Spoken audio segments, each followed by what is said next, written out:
I have friends, advisors, and business associates who say I should not tell you this. But this information is important, and I think you should know it.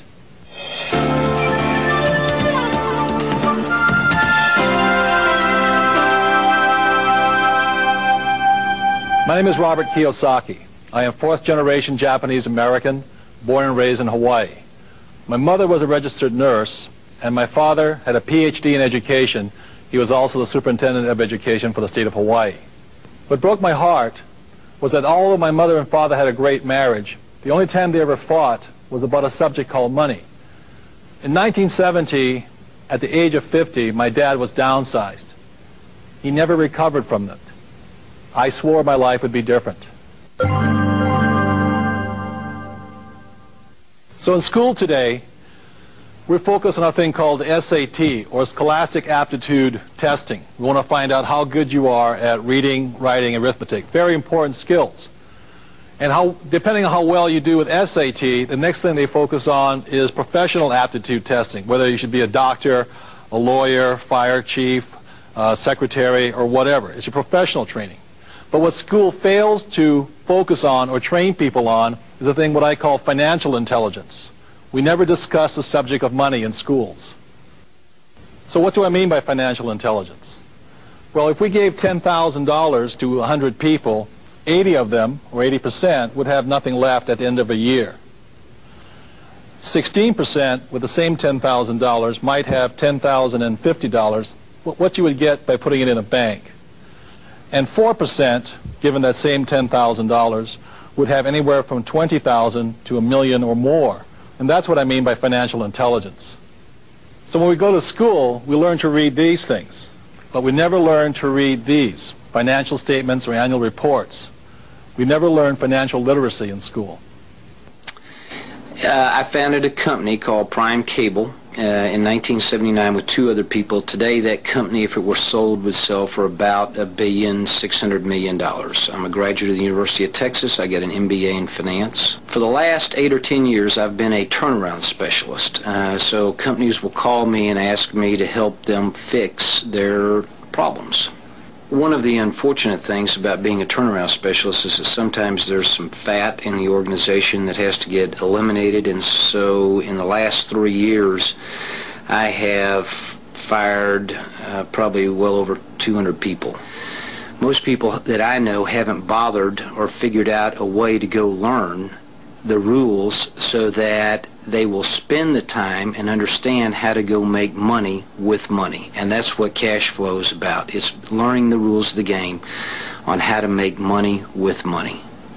One of the great things about money and the rules of the game for money is that they can be taught and they can be learned.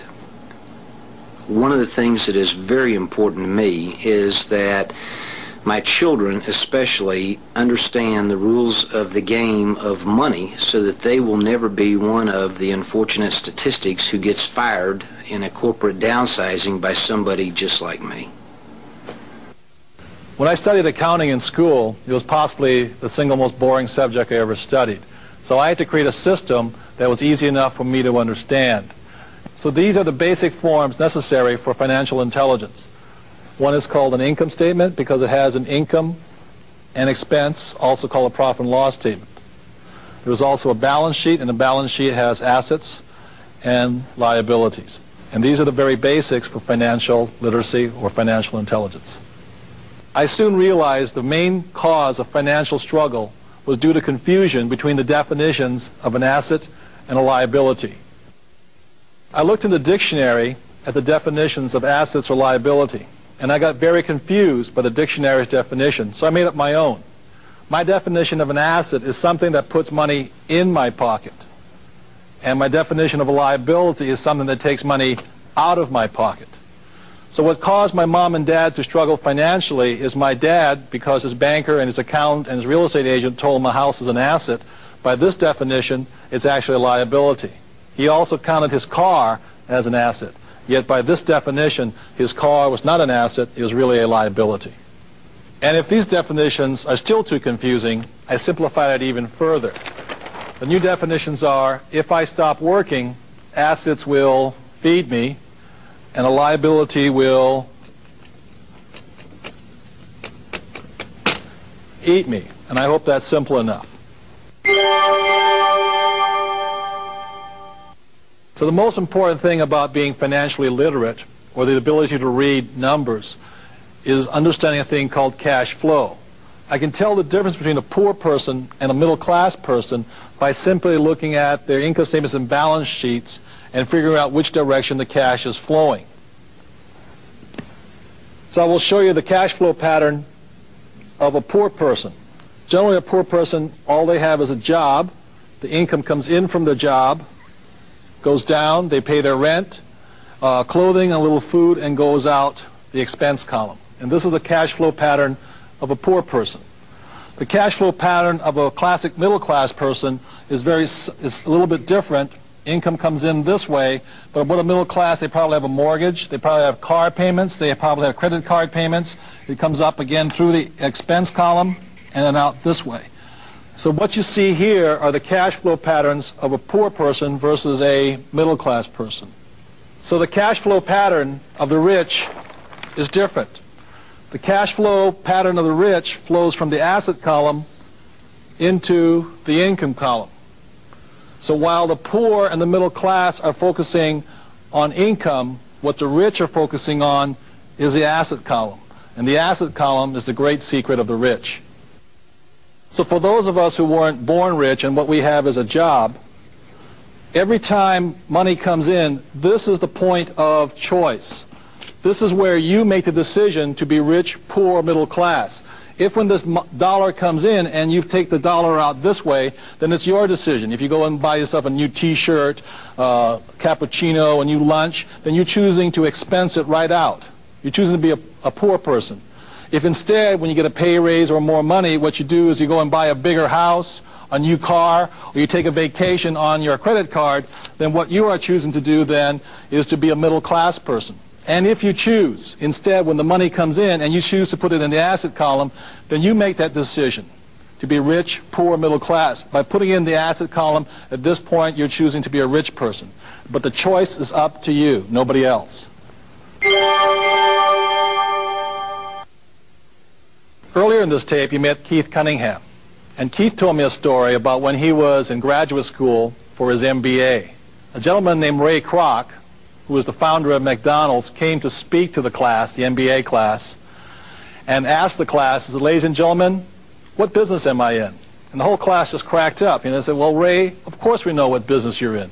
Your business is hamburgers." And Ray said, "No, my business is not hamburgers. My business is real estate." So what Ray was saying was that his profession was in sales. He basically sold hamburgers. But his business was down here. His business was real estate. So when I ask most people, what business are you in? Let's say I ask a banker. They say, "Oh, I'm in the business of banking." I said, "No, your profession is banking." Or I ask a doctor, "What business are you in?" They say, "I'm a doctor." And what the mistake they made is their profession is being a doctor. So your profession is you working for money. And what your business is your money working for you. And the main reason so many people struggle financially is they're not minding their own business. They're minding somebody else's business. So looking at this chart one more time is over here in your profession or your job or being an employee, you're working for somebody else. You're working for the shareholders. Over here, the first person you're working for is the tax department. Here you work for the government. And over here, if you own a house, you're working for the bank because you got a mortgage. So if you want to be rich, happy, and successful, you've got to mind your own business and not work for everybody else. Corporate America is very exciting for someone in my position. I'm single and a woman and doing very well, and I'm very happy with my job, but it takes very long hours and hard work to be successful in corporate America. Cash flow helped me realize that I was spending a lot of time making other people rich, and that I was stuck in a rat race. So, and learned ways that I could get out of that rat race. And it was great experience for me, a learning experience for me. My name is Jeff Bassett. I'm an investment broker, and I'm 25 years old. I have a degree in economics and was trained on Wall Street. Now, my average client is between 40 and 50, and they've done nothing for their financial future. Now me, I have no plans of working past 30. At 30, I'm going to be in the Cayman Islands, trading options and commodities from my yacht. And cash flow showed me how easy it's going to be to achieve. So what causes financial struggle is that most people who believe in hard work, what they do is they focus on their job. They have husband and wife working, and maybe one of them will take a second job, so you have 3 incomes. And so what they're focusing on is income here. So their income goes up, and they believe in hard work. The problem with hard work in the income column is that as your income goes up, so does a thing called taxes go up. So you pay more in taxes, but you feel you got this raise and it's worth it, and so what you do is you go out and buy a big house or a new car or a new boat because your banker or your accountant tells you that it's an asset, and so this goes up here. And so you're working harder, your expenses are up, your liabilities up, and bam, suddenly you're downsized. And what happens then is you lose your income. But does this go away? The answer is no. Does this go away? The answer is no. And that's what causes financial insecurity or financial struggle. The answer is, if you had focused like the rich do on not working for money but having money work for you, even if you lost your job, your assets will continue to feed you. So having a whole stack of liabilities and no assets, that's what causes financial struggle or financial insecurity. In the past, what we would do is look at jobs as our security, and that no longer is possible. That is an obsolete thought. That's an obsolete process. Our entire educational system has been set up to prepare us to be really good employees. That no longer works because we don't even know if the company is going to be there within 5 years or 10 years. So what we're discovering is that the life of a company as well as the life of an industry can be shorter than 3 years. So that means that we have to be open to looking at different ways in which we can do what we came to the planet to do. So we need to look at our education and we need to look at our knowledge base in a very different way. So what most hardworking people do is they focus on their income, working hard at their job, income comes in, and the first line of expense for most people is a thing called taxes. But what the rich do is by having their income come from the asset column, the income comes up this way, and the way the rich avoid taxes is just like a fuel filter on a gas line. What the rich do is they attach a corporation or several corporations. And what a corporation then does is bleed off as many expenses as possible before their income is taxed. And that's how the rich avoid taxes, where a person who is an employee or a W-2er is taxed first. So what the rich do through a corporation is that they take off some of their expenses. What they do is they earn, they spend as much as they can, and they're taxed on what's left. And what the poor and middle class do is they work hard, they earn all their money, but the government taxes them, then they try and spend or live on what's left. And that's one of the big differences between the poor, the rich, and the middle class. Wayne and I own one of the largest real estate schools in the state, and one thing we find about people and students who are entering the real estate business is that we give them the basics of real estate, but they don't know the basics of investing. Yeah, that's why we're so excited about having the game Cash Flow, because now we can teach the students more about the fundamentals of accounting, investments, and finance, so they'll have the tools that they need to go out and actually do that in the real world.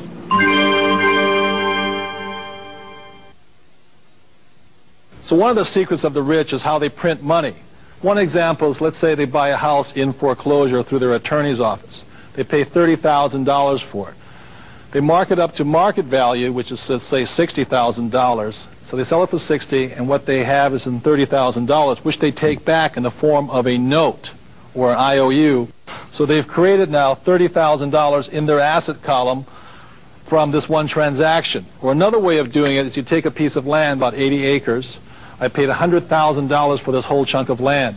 There was a house on the property, so I chopped off 4 acres and sold the house for $145,000. So I made $45,000 from just selling the house and 4 acres. I then divided up the land into 3 parcels, selling each parcel for $100,000 each, again taking it back in a note or a form of an IOU. So over here I had now invented $300,000 in my asset column. Or another example I do is called an IPO, initial public offering. I put $10,000 seed money into a company I'm forming.